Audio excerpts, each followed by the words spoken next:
স্বাগত জানাচ্ছি প্রবাসী সংবাদে। আপনাদের সাথে আছি আমি নুসরাত আফরিন। এবার বিস্তারিত।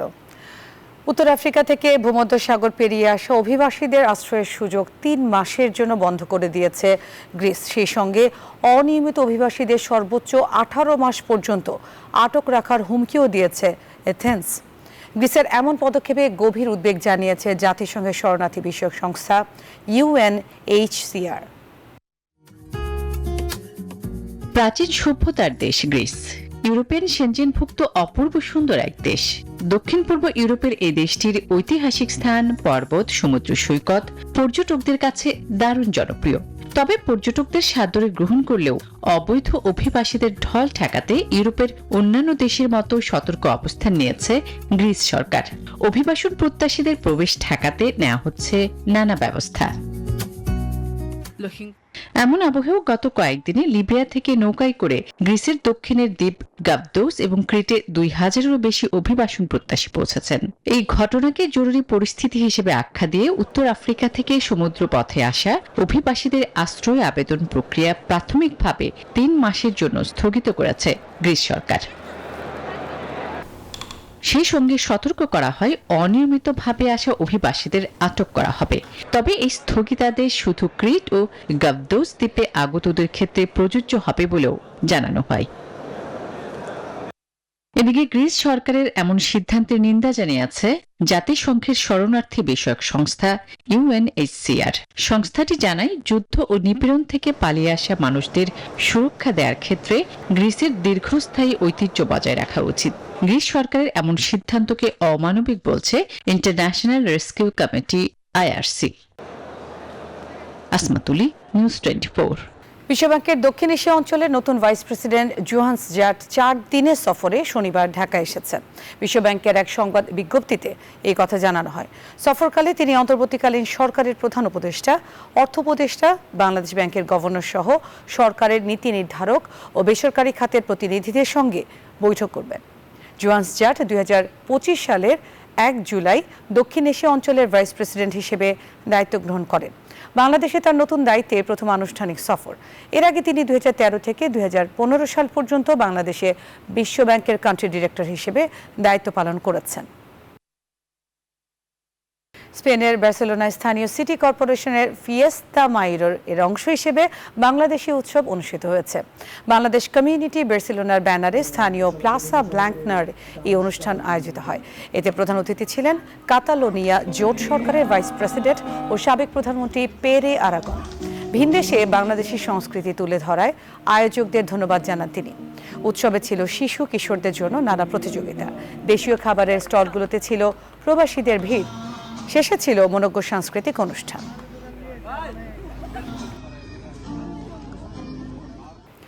বিএনপি নির্বাহী কমিটির সদস্য কুমিল্লা ১ আসনের দলটির মনোনয়ন প্রত্যাশী ডক্টর খন্দকার মারুফ হোসেনের জন্মদিন উপলক্ষে দোয়া ও আলোচনা সভা অনুষ্ঠিত হয়েছে।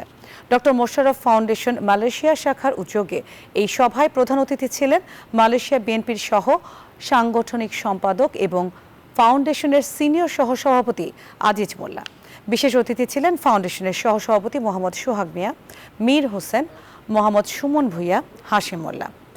আলিফ সরকারের সভাপতিত্বে ও সাইদুর রহমান বাবুর সঞ্চালনায় অনুষ্ঠান শেষে বেগম খালেদা জিয়া, তারেক রহমান ও ডক্টর মোশাররফ হোসেনের জন্য দোয়া করা হয়।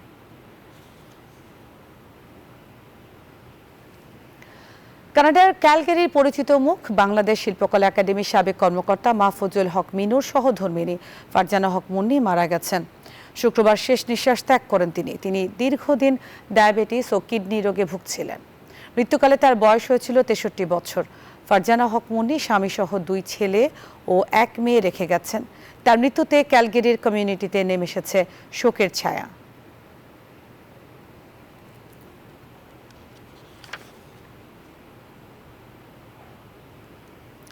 যুক্তরাজ্যের লন্ডনে অনুষ্ঠিত হয়েছে আন্তর্জাতিক খ্যাতিসম্পন্ন ইসলামী চিন্তাবিদ আল্লামা মুফতি মুজাহিদ উদ্দিন চৌধুরী দুবাগী সাহেব কিবলা রহমতুল্লাহ আলাহির ৫ম বার্ষিক ইশাআলে সাওয়াব মাহফিল। মাহফিলে দেশ বিদেশের প্রখ্যাত পীর, মাশায়েখ, আলিম উলামা এবং যুক্তরাজ্যের বিভিন্ন শহর থেকে আল্লামা দুবাগী রহমতুল্লাহ আলাহির মুরিদিন মুহিব্বিনরা উপস্থিত ছিলেন। বক্তারা বলেন তিনি ছিলেন বহুমুখী প্রতিভার একজন ইসলামী ব্যক্তিত্ব। ইসলাম প্রচার, মুরিদের তালিম, তারবিয়াত সহ নানা খেদমতের পাশাপাশি তিনি বহু মূল্যবান গ্রন্থ রচনা করেছেন। ব্রিকলেন জামে মসজিদে অনুষ্ঠিত এই মাহফিলে সভাপতিত্ব করেন আল্লামা জিল্লুর রহমান চৌধুরী।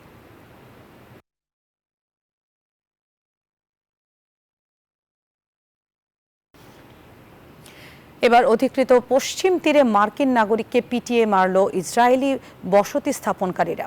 ফিলিস্তিনের স্বাস্থ্য মন্ত্রণালয়ের তথ্য মতে রামাল্লার সিনজিল শহরে শুক্রবার সাইফুল্লাহ মুসাল্লাত নামে ওই মার্কিন নাগরিককে হত্যা করা হয়।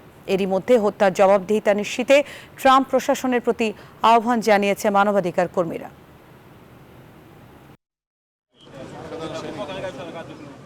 আত্মীয় স্বজনদের সঙ্গে সময় কাটাতে এসে লাশ হয়ে ফিরতে হলো যুক্তরাষ্ট্রের নাগরিক সাইফুল্লাহ মুসাল্লাতের। অধিকৃত পশ্চিম তীরের রামাল্লার সিনজিল শহরে শুক্রবার তাকে নির্দয়ভাবে পিটিয়ে হত্যা করে ইসরায়েলি বসতি স্থাপনকারীরা। গণমাধ্যমের বরাতে জানা যায় ফ্লোরিডার ট্যাম্পারের বাসিন্দা ছিলেন মুসাল্লাত। পারিবারিক সূত্রে তিনি ফিলিস্তিনে এসেছিলেন। এ বিষয়ে বিস্তারিত কিছু জানায়নি মার্কিন পররাষ্ট্র দপ্তর। নিরাপত্তার স্বার্থে মুসাল্লাতের পরিবার সম্পর্কেও বিস্তারিত কিছু জানানো হয়নি। তবে হত্যার জবাবদিহিতা নিশ্চিতে ট্রাম্প প্রশাসনের প্রতি আহ্বান জানিয়েছে মানবাধিকার কর্মীরা। এই ঘটনার সময় বসতি স্থাপনকারীদের গুলিতে আরও একজন ফিলিস্তিনি নিহত হন। তবে এবারই প্রথম নয়। পশ্চিম তীরে ইসরায়েলি বসতি স্থাপনকারীদের সহিংসতা চলছে বহুদিন ধরেই। মানবাধিকার সংস্থাগুলো জানায় তারা অতর্কিত ফিলিস্তিনিদের ঘরবাড়ি ও গাড়ি পুড়িয়ে দেয়, আর তাদের নিরাপত্তা দেয় ইসরায়েলি সেনারা। গণমাধ্যমের তথ্য মতে গাজায় যুদ্ধ শুরুর পর পশ্চিম তীরে আরও বেপরোয়া হয়ে উঠেছে বসতি স্থাপনকারীরা। 2022 সাল থেকে ইসরায়েলি হামলায় অধিকৃত পশ্চিম তীরে অন্তত 9 মার্কিন নাগরিক নিহত হয়েছেন।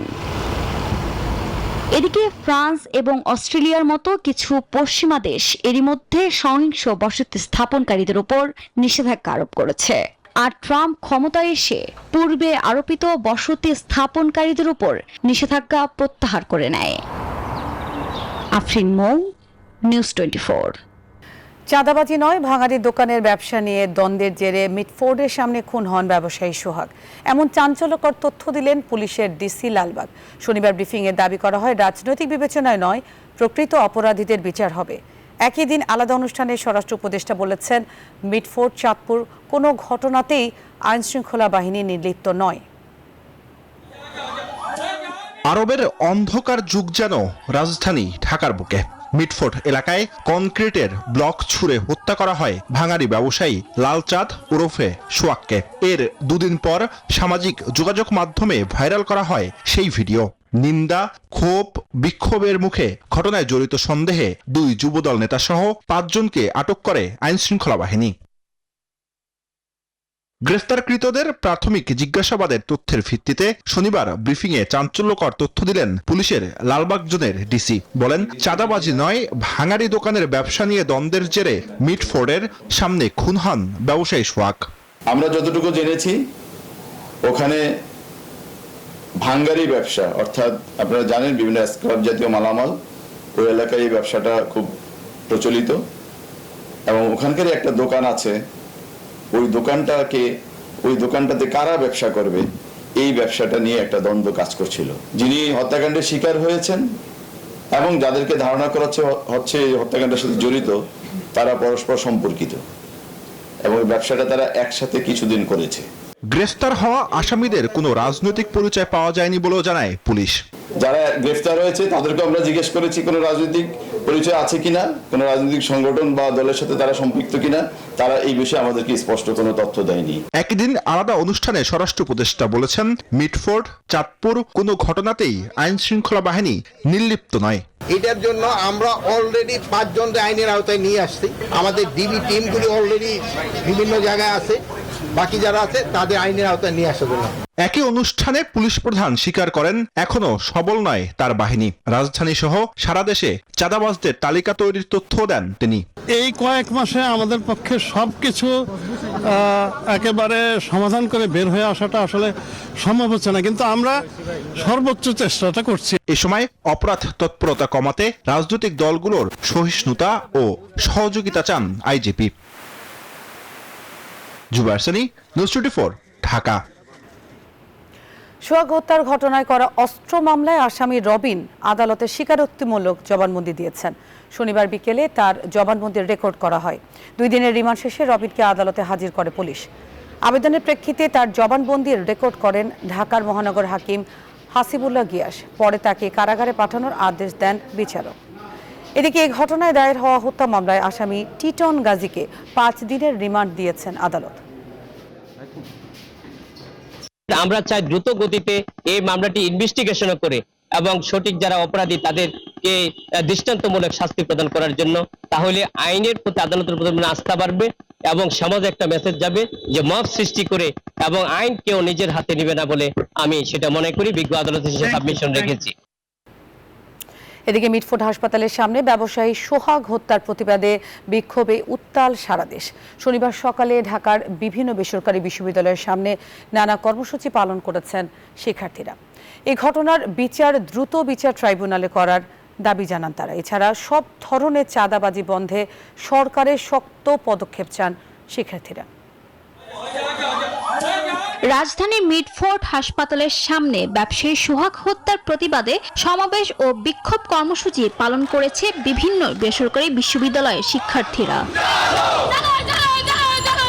শনিবার বেলা 12টার দিকে নর্থ সাউথ বিশ্ববিদ্যালয়ের সামনে মানববন্ধন ও বিক্ষোভ সমাবেশ করে এআইইউবি, এনএসইউ, ইউআইইউ ও আইইউবির শিক্ষার্থীরা। এই কর্মসূচির আয়োজন করে সচেতন শিক্ষার্থী সমাজ। এ সময় সোহাগ হত্যায় জড়িতদের দৃষ্টান্তমূলক শাস্তির দাবি জানান তারা। বিষয়টা জনসম্মুখেও হয়েছে, পিছন থেকেও হয়নি, লুকিয়েও হয়নি, জনসম্মুখে হয়েছে। চাঁদাবাজ বলি বা যেটাই বলে, এটা যে কোনো দল গোষ্ঠীর রাজনৈতিক দল হতে পারে, যে কোনো দলেরই হতে পারে, সেখানে কোনোভাবে বরদাস্ত করার কোনো ওয়ে নাই আসলে। একই চিত্র ছিল ব্র্যাক বিশ্ববিদ্যালয়ের সামনেও। দেশের সব ধরনের চাঁদাবাজি বন্ধে সরকারের শক্ত পদক্ষেপ দাবি করেন বিক্ষোভে অংশ নেয়া শিক্ষার্থীরা। এটা খুবই মর্মাহত একটা বিষয়। একজন মানুষকে এভাবে কখনোই নৃশংসভাবে হত্যা করা, এটা আমরা মনে করি না এটা ঠিক। চকবাজারে মিটফোর্ডে যে ঘটনা ঘটেছে তার সুষ্ঠু বিচার আমরা চাই। আমাদের ক্যাম্পাসে কোনো রাজনৈতিক দলের কোনো কমিটি থাকতে পারবে না। এদিকে একই দাবিতে বরগুনায় মানববন্ধন কর্মসূচি পালন করেছে স্থানীয়রা। এ সময় হত্যার ঘটনায় দ্রুত তদন্ত ও বিচার নিশ্চিত করতে সরকারের প্রতি আহ্বান জানান বক্তারা। দুপুরে নগরীর রেলগেট এলাকায় বিক্ষোভ সমাবেশ করেছে রাজশাহী পলিটেকনিক ইনস্টিটিউটের শিক্ষার্থীরা। এদিকে নৃশংসভাবে হত্যার প্রতিবাদে ঠাকুরগাঁয়ের জেলা স্কুল বড়মাঠ থেকে বিক্ষোভ মিছিল বের করেন শিক্ষার্থীরাও। মিছিল বিভিন্ন সড়ক প্রদক্ষিণ শেষে একই স্থানে এসে শেষ হয়। ফারজানা রিয়া, নিউজ 24, ঢাকা। ব্যবসায়ী হত্যাকাণ্ডের নিন্দা ও বিচারের দাবি জানিয়েছে জাতীয়তাবাদী যুবদল। নয়াপল্টনে দলের কেন্দ্রীয় কার্যালয়ের সংবাদ সম্মেলনে এই দাবি জানান সংগঠনের নেতারা। একটি বিশেষ গোষ্ঠী যারা নির্বাচনের মাধ্যমে গণতান্ত্রিক পদ্ধতিতে উত্তরণ চায় না, তারা এই সুযোগটি গ্রহণ করে বিএনপি এবং বিএনপির শীর্ষ নেতাদের বিরুদ্ধে সহিংসতার উস্কানি দিচ্ছে। তারা চায় দেশে আরো অরাজক পরিস্থিতির সৃষ্টি হোক। সরকারের একটি অংশ তাদের এই দূরভিসন্ধিমূলক পরিকল্পনার অংশ হয়ে অপরাধ দমনে নিষ্ক্রিয় হয়ে পড়েছে। আইন শৃঙ্খলা পরিস্থিতির উন্নতির জন্য কোনো দৃশ্যমান পদক্ষেপ গ্রহণ করছে না। আমরা বারবার অনুরোধ করার পরও দুষ্কৃতিকারীদের গ্রেফতার করা হয়নি। নির্বাচিত সরকার নেই বলেই দেশে আইন শৃঙ্খলা পরিস্থিতি খারাপ হচ্ছে, এমন মন্তব্য করেছেন বিএনপির মহাসচিব মির্জা ফখরুল ইসলাম আলমগীর। একই অনুষ্ঠানে বিএনপির জ্যেষ্ঠ যুগ্ম মহাসচিব রুহুল কবির রিজভী বলেন, বিএনপিকে বিতর্কিত করতে দেশি বিদেশি ষড়যন্ত্র চলছে। শনিবার গুলশানে হোটেল লেকশোরে ছাত্রদলের এক অনুষ্ঠানে এসব কথা বলেন তারা। যে ঘটনাগুলো করছে, সরকারকে আহ্বান জানাবো অতি দ্রুত তা তদন্ত করে প্রকৃত অপরাধী তাদেরকে বের করে তাদেরকে শাস্তির ব্যবস্থা করুন। অন্যথায় জাতি আপনাদেরকে ক্ষমা করবে না, জাতি আপনাদেরকে দায়ী করবে। বারবার প্রশাসনকে আমরা বলেছি যে আপনাদের যে দায়িত্ব হচ্ছে যে অন্যায় করেছে তাকে গ্রেফতার করা, আইনের আওতায় নিয়ে আসা। মিটফোর্ড হাসপাতালের সামনে নৃশংস হত্যাকাণ্ড গোটা জাতিকে অবাক করে দিয়েছে, এমন মন্তব্য করেছেন জামায়াতে ইসলামীর সহকারী সেক্রেটারি জেনারেল মাওলানা রফিকুল ইসলাম খান। বিএনপিকে উদ্দেশ্য করে বলেন, দেশের জনগণ আর চাঁদাবাজ সন্ত্রাসীদের কাছে জিম্মি হবে না। 5ই আগস্ট হাসিনা পালিয়ে যাওয়ার পর বাংলাদেশের একটি দল নিজেদেরকে দেশের মালিক বলে গিয়েছেন। তারা মনে করছেন আওয়ামী লীগ নাই, আমরাই তো এখন। এবং এটা মনে করেই তারা নিজের মনে করেই এই সকল কর্মকাণ্ড তারা চালিয়ে যাচ্ছে। 5ই আগস্টের পর থেকেই আমরা দেখছি সেই রাজনৈতিক দল খুন, সন্ত্রাস, চাঁদাবাজি, টেন্ডারবাজি, ছিনতাই, ধর্ষণ সহ সন্ত্রাসী কর্মকাণ্ডের সাথে সম্পৃক্ত হয়ে গিয়েছে। 24 পরবর্তী সময় আর কাউকে শেখ হাসিনা হয়ে উঠতে দেওয়া হবে না বলে হুঁশিয়ারি দিয়েছেন বৈষম্য বিরোধী ছাত্র আন্দোলনের নেতাকর্মীরা। সম্প্রতি রাজধানীর মিটফোর্ড হাসপাতালের সামনে ব্যবসায়ীকে নির্মমভাবে হত্যা ও দেশব্যাপী নৈরাজ্যের প্রতিবাদে মশাল মিছিল শেষে কেন্দ্রীয় শহীদ মিনারে এই কথা বলেন তারা। অভ্যুত্থান পরবর্তী সময়ে দেশের এমন অস্থিতিশীল পরিবেশ নিয়ে উদ্বেগ প্রকাশ করে তারা বলেন, নির্দিষ্ট দলের পক্ষপাতিত্ব নিয়ে ব্যস্ত অন্তর্বর্তীকালীন সরকার। অভ্যুত্থানে থেকে উঠে আসা সরকারের এমন আচরণ দেশের জনগণ মেনে নেবে না বলেও হুঁশিয়ারি দেন তারা। স্বরাষ্ট্র উপদেষ্টার ব্যর্থতার কথা উল্লেখ করে নেতারা বলেন, দ্রুত চলমান পরিস্থিতির উন্নতি ঘটাতে না পারলে দেশে আবারও জুলাই নেমে আসবে। মাননীয় স্বরাষ্ট্র উপদেষ্টা জাহাঙ্গীর সাহেব ফেসবুকে ঢুকলে, ইউটিউবে ঢুকলে আপনার বিভিন্ন মানবিক কাজের রিলস দেখতে পাওয়া যায়, অথচ আপনার যেই কাজ বাংলাদেশের জনগণের রাষ্ট্রের জনগণের নিরাপত্তা নিশ্চিত করা, সেই কাজে আপনি একদম লবডঙ্কা 32.5 পেয়ে আপনি ফেল করেছেন। যদি নিয়ন্ত্রণ করতে পারেন তাহলে অ্যাকশন দেখান, আর যদি নিয়ন্ত্রণ করতে না পারেন ছাত্র জনতার পক্ষ থেকে আসসালামু আলাইকুম, আপনি বিদায় নেন।